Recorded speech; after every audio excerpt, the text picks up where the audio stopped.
orang yang ingin diselamatkan dari api neraka. Kita baca hadisnya baru kita jelaskan.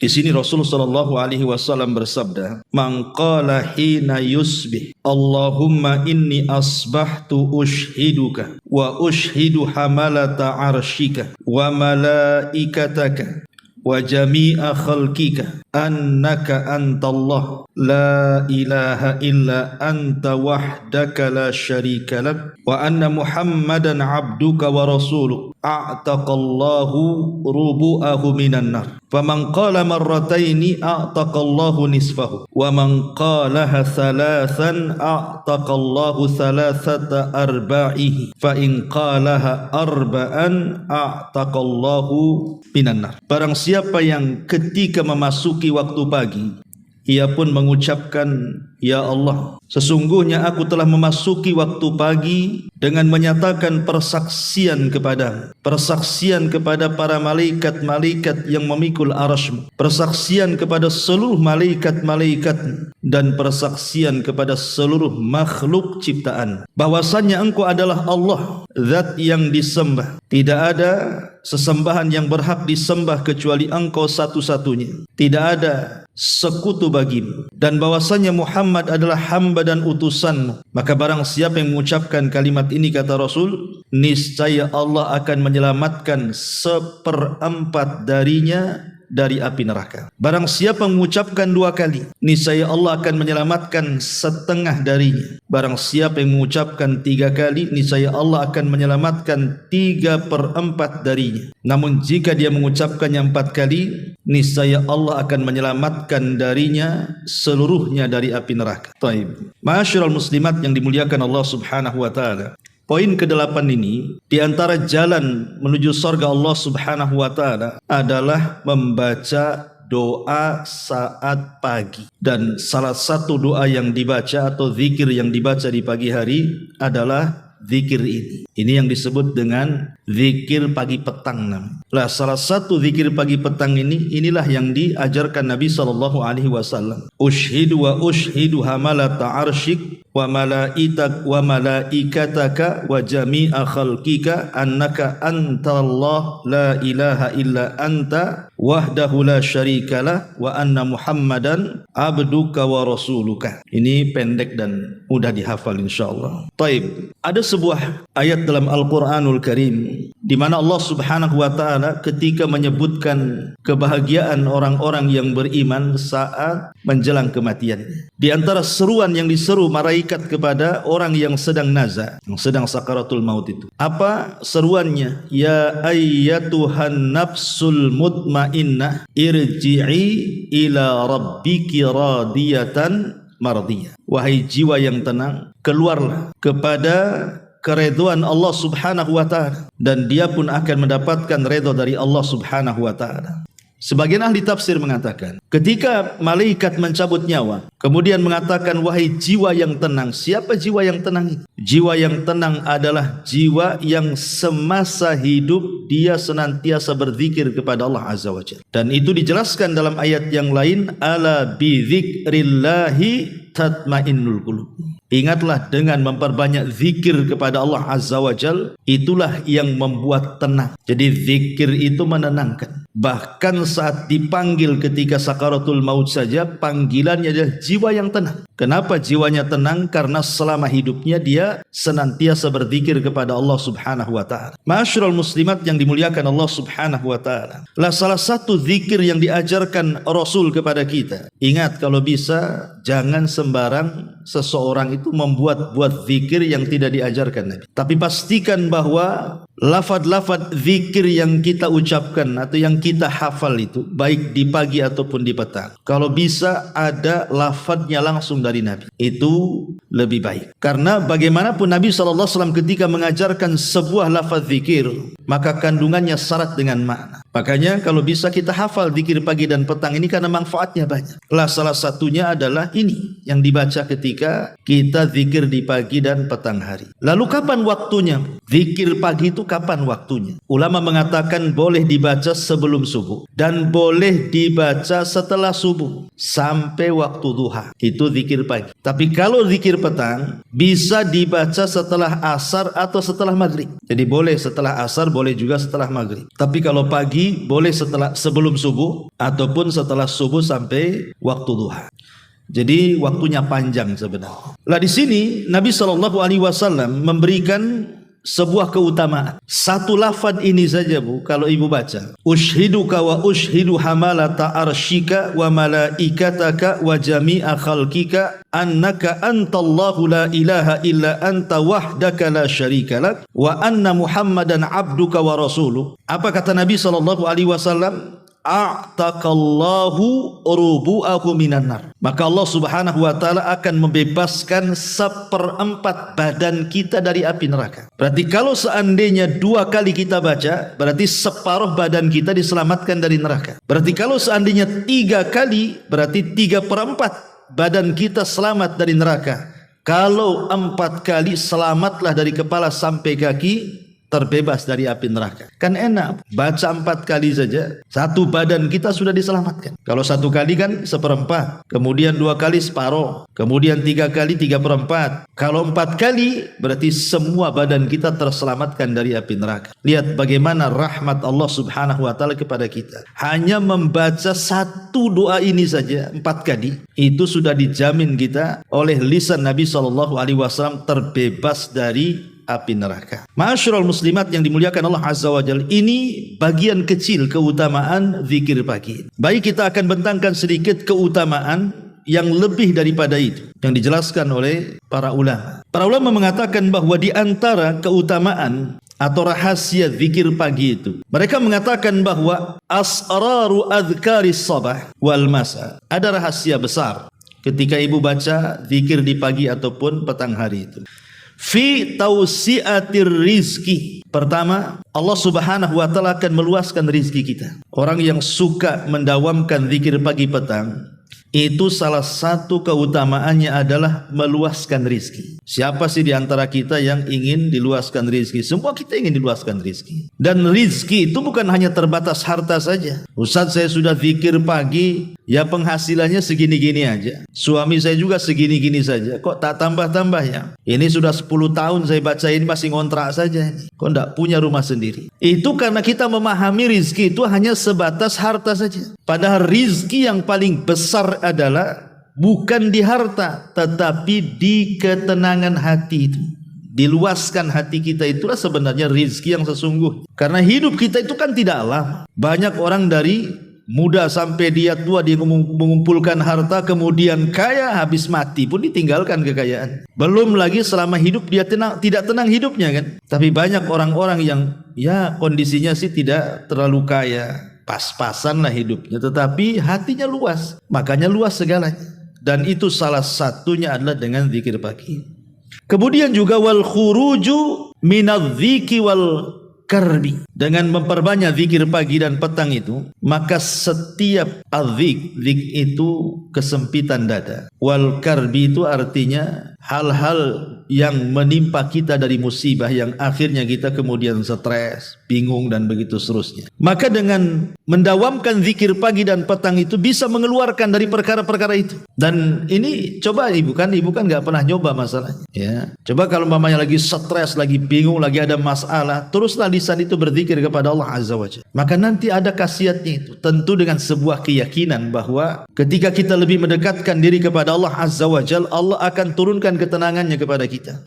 Bahkan lebih daripada itu, al-ibtiadu anil hammi wal hazani, bisa menjauhkan dari al-ham wal hazan, bingung dari perkara yang akan dihadapi dan sedih dari perkara yang sudah berlalu. Kadang kita ini sedih Bu, umpamanya dulunya pernah kaya kemudian sekarang miskin, masih keingatlah dulu kaya, dulunya pernah menjabat, ternyata purnawirawan, masih teringat jabatan, dan begitu seterusnya. Atau mungkin bingung menghadapi perkara yang akan datang, bingung soal anak, kemana nanti sudah besar, bingung soal rumah tangga, macam mana nanti ke depan, bingung soal ekonomi dan begitu seterusnya, maka dengan zikir pagi dan petang akan dijauhkan dua perkara yang menghantui manusia itu. Kemudian juga disebutkan juga bahwa zikir pagi dan petang itu salah satu keutamaannya adalah masuk pada man yudhilluhumullahu fi dhillihi yaumal qiyamah. Dia akan mendapatkan naungan di hari yang tidak ada naungan kecuali naungan Allah Subhanahu wa taala. Jadi bukan hanya kekhususan dunia saja dihilangkan, kesusahan akhirat pun dihilangkan. Ketika orang dikumpulkan di padang mahsyar, kemudian matahari didekatkan di atas kepala, maka orang yang senantiasa hatinya terpaut dengan Allah dan berzikir kepada Allah Azza wa Jalla,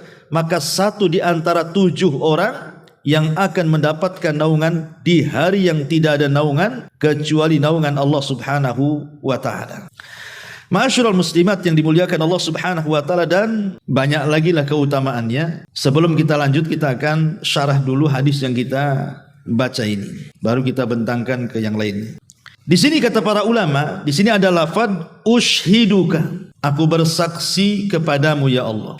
Wa ushidu hamalata arsyika, dan aku bersaksi juga kepada para malaikat-malaikat yang memikul arasmu, dan aku bersaksi juga dengan seluruh malaikat yang kau ciptakan dan seluruh makhluk yang kau ciptakan. Apa yang kita saksikan? La annaka antallahu la ilaha illa anta, bahwa engkau ya Rabb adalah sesembahan yang tidak berhak disembah kecuali engkau semata. Para ulama mengatakan kalimat ushiduka, aku bersaksi kepada, maksudnya adalah hadza al-iqraru bil wahdaniyati. Kalimat ini menunjukkan pengakuan kita tentang keesaan Allah Subhanahu wa taala. Berarti kalau kita mengucapkan kalimat ini di pagi hari, kita ini sedang membuka hari kita dengan tauhid, gitu maksudnya. Jadi ibu kalau baca pagi hari sebelum subuh atau setelah subuh, zikir yang diajarkan ini seolah-olah ibu sedang membuka hari itu dengan tauhid. Dan tidak ada kalimat yang paling afdal diucapkan melebihi kalimat tauhid. Kalau seandainya langit dan bumi ini ditimbang di satu neraca, dan kalimat la ilaha illallah ditimbang di neraca satunya, tentu la ilaha illallah jauh lebih berat dibandingkan langit dan bumi. Artinya ibu sedang membuka pintu sorga dengan kalimat yang memberatkan setiap timbangan amal kita. Kan enak.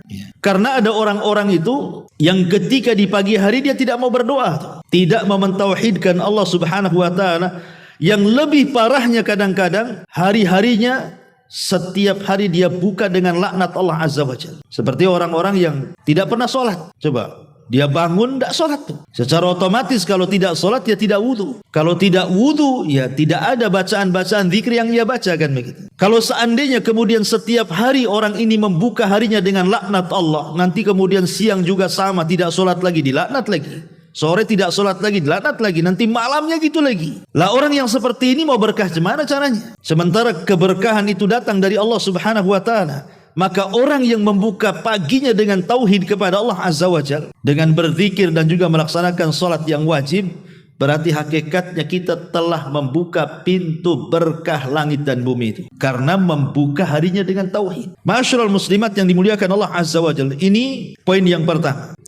Kemudian poin yang kedua di sini, wa ushidu hamalata arsy, dan juga saya bersaksi dengan para malaikat-malaikat yang memikul arsy. Nabi SAW pernah diizinkan oleh Allah Subhanahu wa taala untuk mensifatkan malaikat pemikul arsy. Kata Nabi SAW, tahu enggak siapa malaikat-malaikat pemikul arsy itu? Kata Rasul, badannya itu sangat tinggi menjulang ke langit. Jadi kakinya itu nempel di bumi yang paling rendah. Bumi ini kan 7 lapis tuh ke bawah. Lah kakinya itu di bawah lapisan yang ke-7. Kemudian badannya terbentang sampai melintasi seluruh langit yang ada di langit. Membentang ke langit pertama, kedua, ketiga, keempat, kelima, keenam, ketujuh, sampai melewati arsy. Sampai melewati kursi, sampai melewati sidratil muntaha, sampai melewati sorga. Baru kemudian tanduknya Malaikat pemikul arsy kan punya tanduk tuh. Tanduknya itulah yang memikul arsy Allah Subhanahu wa taala. Kalau bukan Nabi yang menceritakan, mungkin kita katakan nih kayak hayalan saja. Masa ada makhluk sebesar itu kan begitu ya? Kakinya menembus ke 7 lapis langit yang paling dalam, tiba-tiba kemudian badannya menjulang sampai seluruh lapisan langit, sampai tembus ke kursi, ke Sidratil Muntaha, sampai ke surga. Kayak menghayal jadinya. Tetapi karena yang menghabarkan ini Nabi SAW, salah satu bentuk keimanan kepada Rasul adalah at-tasdiqu bima akhbar. Kita harus membenarkan apapun yang dihabarkan Nabi. Masuk di akal atau tidak masuk di akal? Memang gak masuk di akal kan? Mana ada makhluk sebesar itu, setinggi itu. Tapi itulah Nabi SAW yang menghabarkan, kita wajib membenarkan.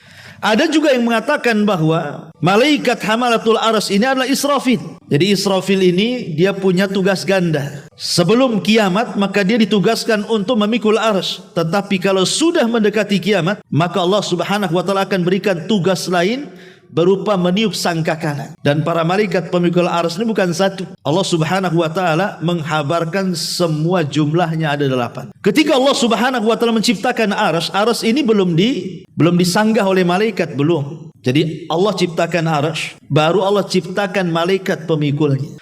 Lah para malaikat pemikul arsy ini ditugaskan oleh Allah untuk memikul arsy. Ketika melihat besarnya arsy, malaikat-malaikat ini sempat kurang optimis kalau dia sanggup memikul arsy itu, dan mengatakan, ya Rabb, arsy sebesar ini mana sanggup kami memikulnya, katanya. Karena besarnya arsy Allah itu, Bu, Ibu bisa bayangkan, kalau seandainya langit dengan bumi saja kita bandingkan, ibarat Ibu lempar cincin ke padang pasir. Cincin itu buminya, padang pasir itu langitnya. Kalau kita gabungkan tuh langit dengan bumi, kemudian kita bandingkan dengan kursi, maka sama dengan cincin dilempar ke padang pasir. Cincin itu langit buminya, padang pasir itu kursinya. Oke lah, kita gabung semuanya. Kursinya, sak langitnya, sak buminya, sak planet-planetnya, semuanya kita gabung jadi satu. Dibandingkan dengan arsy Allah Subhanahu wa taala, maka itu sama dengan cincin dilempar ke padang pasir. Cincin itulah kursinya, langitnya, buminya, galaksinya. Padang pasir itulah arsy-nya. Cemana yang menciptakannya? Allahu Akbar, tentu Allah lebih besar dibandingkan makhluknya kan.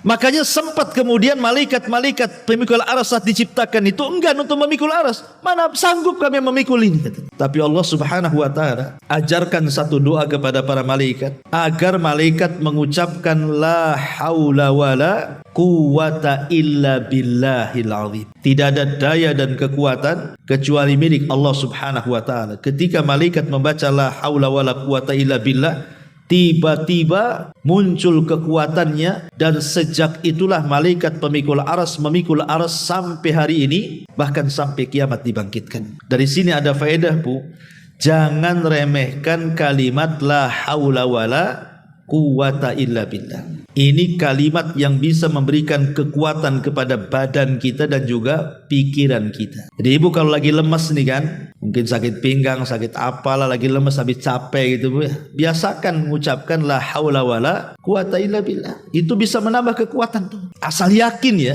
yakin kepada Allah Subhanahu wa taala bahwa tidak ada daya dan kekuatan kecuali milik Allah Subhanahu wa taala. Karena lihat malaikat ini yang tidak sanggup memikul arsy ketika mengucapkan kalimat itu jadi kuat dia. Lah kita bersaksi dengan para malaikat yang kuat-kuat yang Allah Subhanahu wa taala ciptakan di sini. Kemudian wa malaikatahu, dan seluruh malaikatnya. Ini namanya penyebutan khusus dulu baru umum. Karena kan malaikat arsy kan bagian malaikat juga, disebutkan juga malaikat lainnya. Menunjukkan bahwa ada keistimewaan para malaikat pemikul arsy karena disebutkan secara khusus, kemudian baru bicara tentang seluruh malaikat. Wa malaikatahu, dan aku bersaksi kepada seluruh malaikat-malaikat. Kenapa kita bersaksi kepada seluruh malaikat Allah Azza wa Jalla juga? Karena tidak ada makhluk yang diciptakan yang hanya untuk beribadah kepada Allah kecuali para malaikat. Jadi Allah itu tidak ada kekurangan dari makhluknya yang menyembahnya. Makanya ada istilah kalau seandainya seluruh malaikat kufur, tidak akan mengurangi kekuasaan Allah. Kalau seandainya seluruh manusia beriman, tidak akan menambah kekuasaan Allah. Karena kalau seandainya tidak ada manusia, cukup malaikat saja, jumlah mereka jauh lebih banyak dibandingkan kita, dan mereka tidak pernah maksiat kepada Allah. Itulah kekuatan dan kekuasaan Allah Subhanahu wa taala. Baru setelah itu wa jami'a khalqika, dan seluruh makhluk-makhluk. Karena Tidak ada makhluk yang Allah ciptakan selain manusia kecuali semua bertasbih. Semua bertasbih dengan mengucapkan kalimat alhamdulillah. Makanya Allah mengatakan wa im min kulli syai'in illa yusabbihuna bihamdihi walakin la tafqahuna tasbihahu. Tidaklah segala sesuatu yang Allah ciptakan melainkan semua bertasbih dengan memuji Allah, tapi kalian tidak tahu tasbih mereka. Jadi kalau seandainya Allah perdengarkan tiang ini, Bu, tiang di masjid ini, Allah perdengarkan tiang ini bertasbih, maka ibu akan mendengar tiang ini mengucapkan kalimat alhamdulillah. Kalau seandainya umpamanya itu lemari buku itu bertasbih juga, Bu. Cuman kan ibu tidak dengar tasbihnya. Kalau dia mau bertasbih dan diperdengarkan, maka ibu akan dengar lemari itu mengucapkan alhamdulillah. Dan semuanya, semua makhluk yang Allah Subhanahu wa taala ciptakan. Lah kita bersaksi untuk apa? Untuk tauhid. Annaka antallah la ilaha illa anta wahdaka la syarikala. Bahwasanya engkau ya Rabb, engkau adalah Allah yang tidak ada sesembahan yang berhak disembah kecuali engkau saja, dan tidak ada sekutu bagi engkau. Wa anna Muhammadan abduka wa rasul, dan bahwasanya Muhammad adalah hamba Allah dan rasulnya. Lihat bagaimana kandungan makna ini, bahwa zikir ini kenapa dicantumkan pengarang coba. Kan zikir pagi petang itu banyak. Kenapa ini pula yang dicantumkan seolah-olah ini yang paling bagus gitu ya. Memang diperselisihkan tentang riwayat ini, ada yang melemahkan seperti Syekh Albani, tapi ada yang menghasankan seperti Syekh Ahmad Al-Arnaud. Kemudian juga di sini ada catatannya Syekh bin Bas juga menghasankan, artinya bisa dipakai lafaz ini karena kandungan lafaznya luar biasa. Kata pengarang Al-Aunul Ma'bud, lihat bagaimana kandungan zikir ini semua berkisar tentang tauhid, semua berkisar tentang keesaan Allah, bahwa Allah itu tidak ada sekutu baginya, dan kita persaksikan tauhid kita kepada Allah, kepada malaikat, dan kepada seluruh makhluk yang Allah ciptakan. Makanya saking dahsyatnya kandungan tauhid dalam doa ini, wajar kalau Nabi SAW sampai mengatakan siapa yang membaca satu kali, seperempat badan kita dibebaskan dari api neraka. Siapa yang membaca dua kali, separuh badan kita dibebaskan dari api neraka. Siapa yang membaca tiga kali, maka Allah bebaskan 3/4 dari badan kita. Siapa yang membaca 4 kali, terbebaslah kita dari api neraka. Kan enak, Bu, baca 4 kali sudah ada jaminan kita terbebas dari api neraka. Ya kadang-kadang kita ini sudah jelas keutamaannya pun kadang-kadang malas gitu ya. Ini yang jelas keutamaannya. Kadang yang tidak jelas keutamaannya pula yang dibaca oleh kita. Maka saya anjurkan, Bu, baca doa ini di pagi. Oke lah, seandainya ibu tidak hafal, kan kalau kita melihat riwayat zikir pagi saja itu bisa sampai 23 lafaz yang kita harus baca. Oke, mungkin ibu tidak menghafal semuanya. Ya minimalnya, kalaupun tidak hafal semuanya, ambillah yang paling baik, yang jelas keutamanya. Salah satunya ini, doa ini. Ah, ini hafal ini. Kan ini kan pendek saja ini. Ya ushiduka wa ushidu hamalata arsyika wa malaikataka wa jami'a khalqika annaka antallah la ilaha illa anta wahdaka la syarikalak wa anna Muhammadan abduka wa rasuluk. Ini kan pendek ya. Baca 4 kali. Jadi kalau ibu baca 4 kali setiap pagi, berarti hari ini kita terbebas dari api neraka. Besok kita baca lagi, terbebas dari api neraka lagi 1 hari itu. Terus sampai kemudian Allah takdirkan kita meninggal dengan membaca ini, insya Allah penuh keyakinan, Bu, kita tidak mungkin disentuh api neraka, karena jaminannya atas lisan Nabi. Nabi yang menjamin kita tidak akan disentuh api neraka dengan membaca ini. Itulah enaknya zikir. Zikir ini ibadah yang gratisan, tidak perlu pakai uang. Kalau ibu mau zakat pakai uang, mau sedekah pakai uang, mau sholat perlu gerakan lagi kan gitu. Mulai dari takbir sampai salam. Mau haji apalagi menggabungkan gerakan dan uang. Sebutkan ibadah semuanya itu pasti ada gerakan yang melelahkan dan ada biaya yang harus dikorbankan. Tapi zikir itu enggak. Zikir ini sudah tidak berbiaya gitu ya. Tidak banyak gerakan badan, cukup lisan saja. Kemudian bisa dilakukan anak kecil, orang dewasa, orang tua, laki-laki, perempuan, anak-anak, semua bisa melakukannya. Dan zikir ini juga tidak ada ruang waktu dan tempat kapan pun kita bisa lakukan. Kecuali yang sudah ditentukan waktunya, seperti memang Rasul mengatakan apabila ibu baca di pagi hari zikir ini, berarti kan jelas ada waktunya. Kalau sudah ada waktunya, enaklah kita. baca zikir ini. Berarti ada keutamaannya. Tapi yang jelas bahwa kalau ibu membaca doa ini kemudian di pagi hari, maka seolah-olah ibu membuka hari ibu dengan tauhid kepada Allah Subhanahu wa taala. Dan kalau itu yang dilakukan, berarti satu hari itu Allah Subhanahu wa taala pasti akan memberikan berkahnya kepada kita karena kita mentauhidkan Allah. Ma'asyiral muslimat yang dimuliakan Allah Subhanahu wa taala. Kemudian juga kalau kita lebih membentangkan lagi tentang keutamaan zikir ini. Di antara faedah daripada zikir ini, apa sih? Kenapa kemudian zikir yang kita baca ini sangat penting dibaca setiap pagi? Saya ambil ucapan seorang ulama namanya Al-Imam As-Safarini rahimahullahu taala. Di dalam kitabnya Syarhu Mandhumah Al-Adab. Apa kata beliau? Wal hikmatu fihi iftitahun nahari wa ikhtitamuhu bil adhkari allati 'alaiha al madar wa hiya mukhul ibadati wa biha tahsulul afiyatu was sa'adatu. Beliau mengatakan, adapun hikmahnya kenapa kita buka dengan zikir ini di pagi hari dan juga kita tutup dengan zikir ini di petang hari, kata beliau, karena zikir itu sendiri adalah mukhul ibadah. Dia adalah jantung daripada ibadah itu sendiri. Hati kalau tidak ada zikir, Bu, itu jadi mati, maksudnya begitu. Makanya ada istilah perbedaan orang yang berzikir dengan orang yang tidak berzikir itu sama dengan orang mati dan orang hidup. Jadi kalau orang mati itulah orang yang enggak zikir.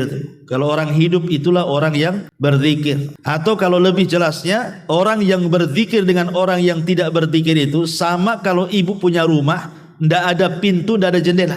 Ibu kalau punya rumah nih, ndak ada pintunya, nggak ada jendelanya kan, semua bisa masuk kan, Bu? Kotoran bisa masuk, debu bisa masuk, sampah-sampah bisa masuk, kena angin, bahkan maling pun bisa masuk, penjahat pun bisa masuk. Lah itulah hati kalau tidak berzikir, semua bisa masuk ke badan tuh. Setan bisa masuk, was-was bisa masuk, stres bisa masuk, semua bisa masuk tuh jadinya kan. Tapi kalau ibu berzikir berarti seolah-olah ibu punya rumah, ada pintu, ada jendelanya, ndak sembarang masuk. Setan aja nggak bisa masuk, kejahatan nggak bisa masuk, was-was nggak bisa masuk, stres, sedih nggak bisa masuk. Kenapa? Karena ada tamengnya tuh.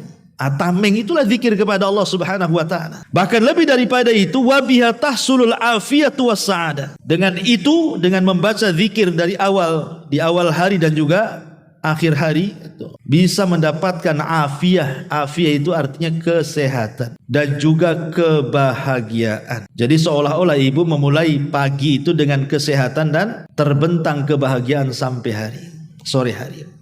Ingat ketika saya membahas ini, Bu, bahwa setiap malam itu kan setan datang kepada kita, kemudian mengikat setiap tengkuk manusia. Ibu kalau mau tidur malam-malam, itu setan itu sudah nengok-nengok ibu tuh, kapan dia tidur.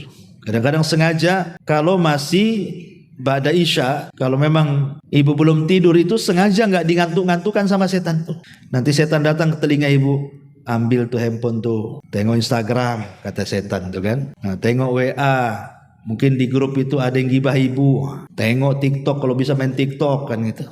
Jadi orang itu dibuat tidak tidur tuh, karena kan ba'da isya sampai separuh malam atau sampai sepertiga malam itu ulama menyebutnya waktu setan tuh. Waktu setan tuh ada tiga. Waktu setan itu ada tiga. Satu, sebelum maghrib itu waktu setan. Makanya kenapa Nabi SAW melarang tidak boleh mengeluarkan anak-anak di waktu maghrib itu, karena setan lagi main-main tuh. Jadi kalau sudah menjelang maghrib jangan mengeluarkan anak-anak keluar, nanti kesambet anaknya. Ini karena waktu setan. Yang kedua, waktu setan itu selepas isya sampai pertengahan malam atau sampai sepertiga malam. Itu waktu setan berkeliaran. Nah, setan itu datang ke ibu itu menggoda ibu supaya jangan tidur cepat. Ya, dikasih was-was, bilanglah sama suami, itu loh di pojok sana ada warung baru buka tuh enak tuh, itu viral tuh di TikTok tuh. Nah, akhirnya kuliner malah, ya kan? Pulangnya jam 11. Pulang itu enggak langsung tidur, nengok handphone dulu sampai jam 12, jam 1 baru ngantuk. Jadi setan itu mempermainkan kita itu, ba'da isya itu gimana caranya jangan sampai tidur. Nanti kalau sudah jam 12, baru nguap-nguap ngantuk-ngantuk, jam 1 tidur. Dipastikan kalau jam 1 tidur, enggak mungkin lah tidur 1 jam 2 jam ibu bangun. Apalagi memang julukannya Ummu Naum gitu ya. Ibu tukang tidur, iyalah makin enggak bangun kan gitu. Jadi kalau sudah seperti itu, sudah tidurnya lambat, setan itu ketika tidur ganggu lagi tuh. Sudah diganggu jangan tidur, ketika tidur diganggu lagi dengan cara apa? Diikatlah tengkuk kita itu 3 ikatan. Lah setiap satu ikatan itu kan ada mantranya tuh. Apa mantranya? Kata setan, nim naumatan tawilah katanya. Tidur malam masih panjang. Nanti diikat lagi, gitu lagi. Tidur malam masih panjang, tidur malam masih panjang. Padahal sudah subuh tuh. Masih tidur masih panjang, tidur masih panjang saja tuh. Baru kalau jam 8 kata setan bangun katanya. Setan yang bangunin kita. Tapi kalau kita bangun sebelum subuh, kemudian kita bacalah doa ini. Doa yang diajarkan Nabi SAW ini. Ya, ushiduka wa ushidu hamalata arsyika, dan begitu seterusnya. Apa kata Nabi SAW? Wa idza staiqadha wa dzakarallaha, apabila orang itu terbangun kemudian dia berzikir kepada Allah Azza wa Jalla, maka hilang satu ikatan. Baru satu ikatan, ya. Tapi kalau seandainya kemudian lanjut setelah berzikir, ibu baca ini atau baca-baca zikir pagi yang lainnya gitu ya, sebelum subuh tuh, kemudian ibu mulai beranjak ke kamar mandi, kemudian berwudu, hilang dua ikatan. Kemudian ibu sholat subuh atau mungkin sholat yang lain sebelum subuh, maka 3 ikatan itu hilang. Apa yang terjadi? Maka di pagi hari kata Nabi SAW, tayyibu nafsi, ibu jiwanya bersih, jiwanya akan tentram, tenang. Bahkan dalam riwayat, ibu akan nasyid, akan semangat tahu arah hidup hari itu.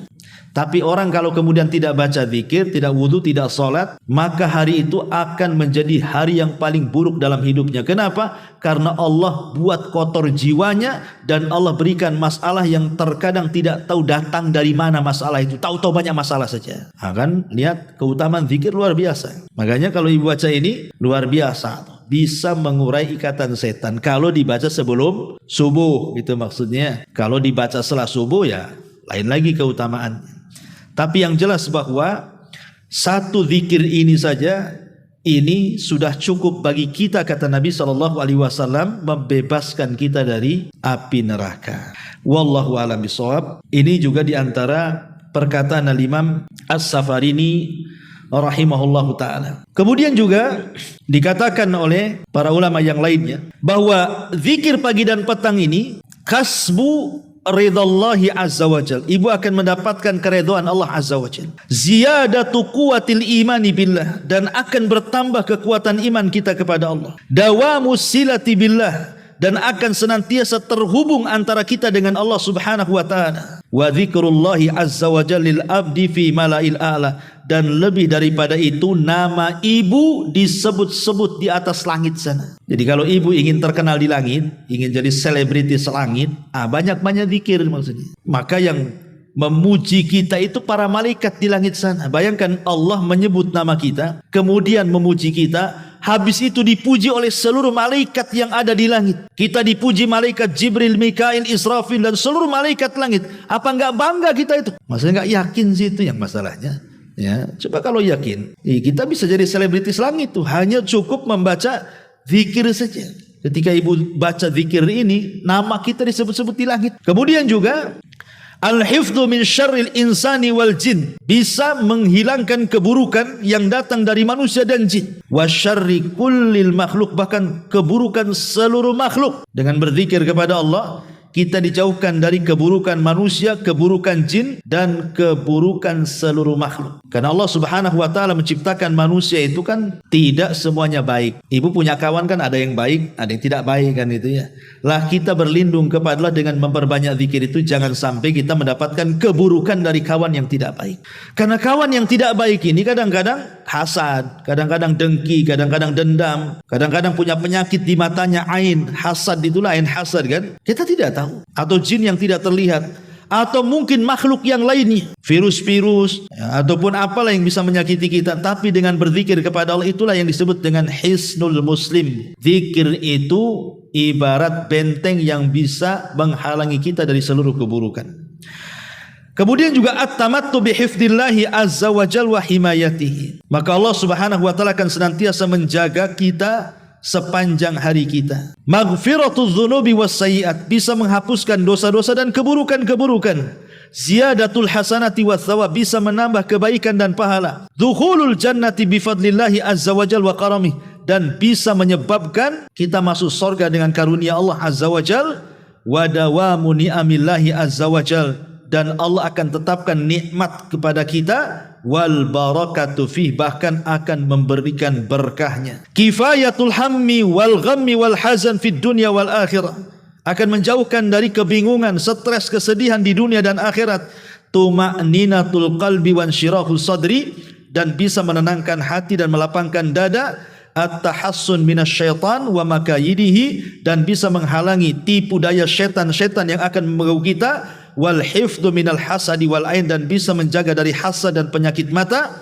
Imdadul jismi bil quwwati wat taqah, dan Allah akan berikan kekuatan kepada badan kita. Jilbur rizki wa qada'id daini, bahkan bisa memperluas rizki dan membayar hutang-hutang kita. Hifdzul makanil ladzi yabitu fihil insan, bahkan bisa menjaga tempat yang kita tinggal di situ, rumah kita tidak akan didekati oleh syaitan. Dan banyak lagi keutamaan zikir di pagi dan petang hari.